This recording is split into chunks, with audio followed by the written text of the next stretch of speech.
associated with LJ Institutes of Engineering and Technology. I am going to teach you the subject of Physics Group 1.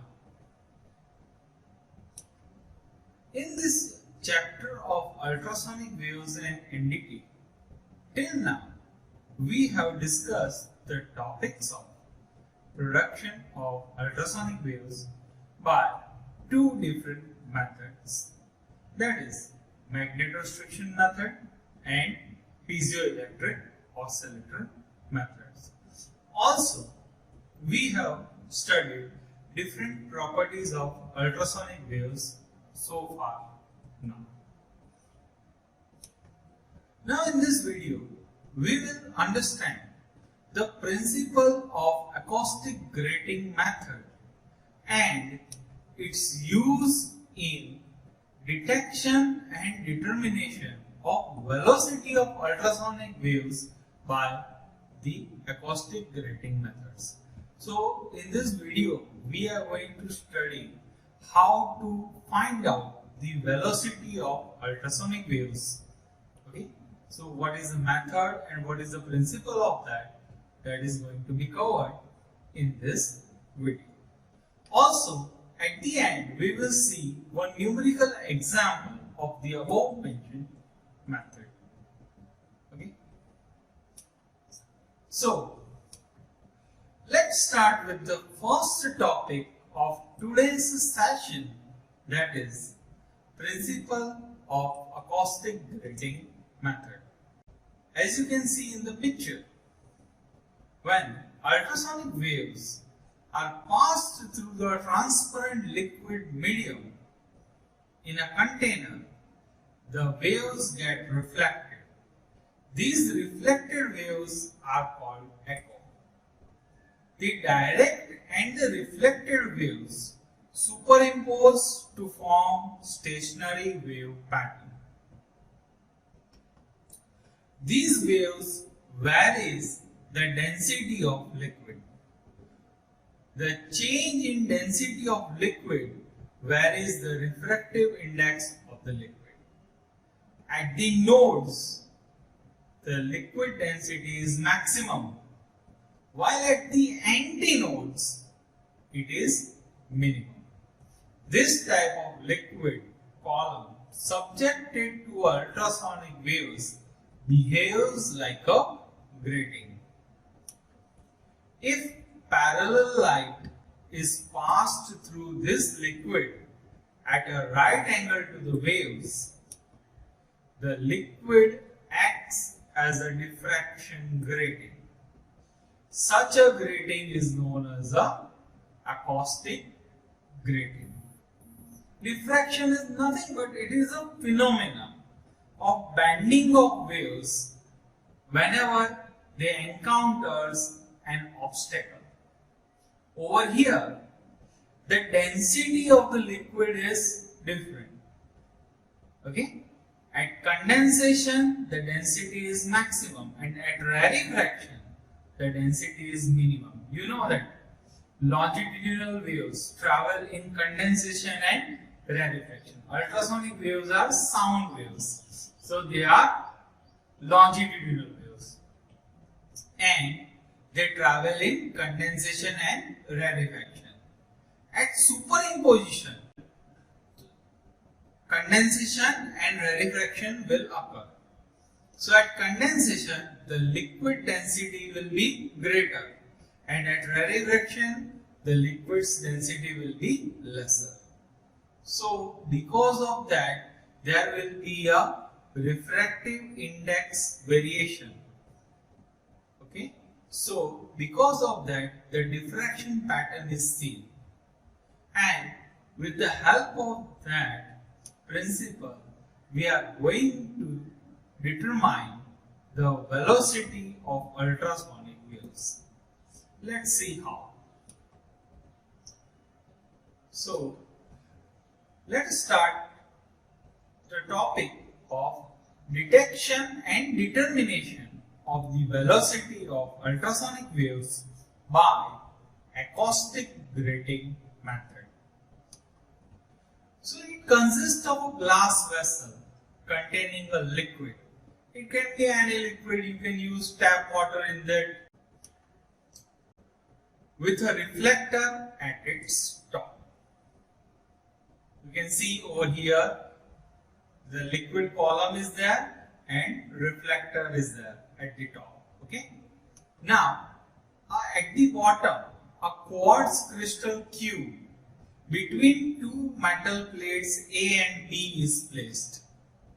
The metal plates are connected to the oscillator whose frequency is so adjusted that the crystal vibrates in resonance, and with the frequency of oscillator produces ultrasonic waves in the liquid. This liquid behaves like a grating, as we have discussed earlier. Since the liquid is acting as a grating, the monochromatic light beam passing through it gets diffracted and produces a diffraction pattern.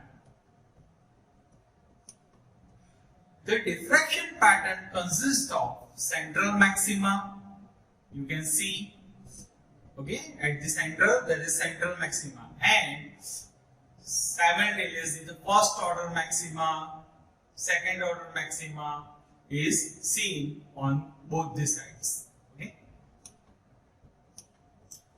If theta is the angle of diffraction for the nth order principal maxima, then we have studied the formula for that in 12th science. You might be knowing that d sine theta is equals to n lambda, where lambda is equals to wavelength of a monochromatic light.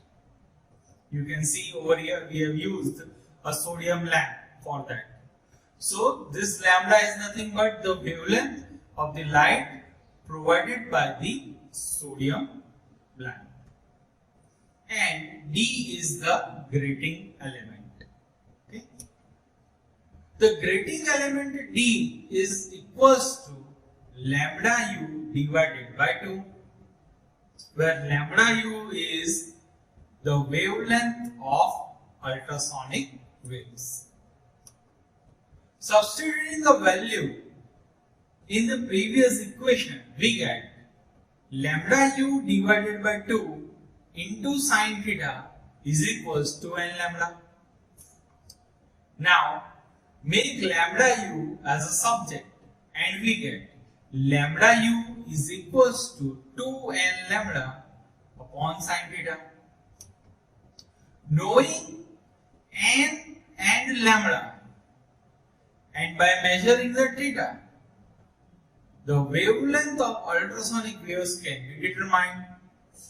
If resonant frequency of the ultrasonic generator is f, then velocity of ultrasonic waves is given by v is equals to f into lambda u.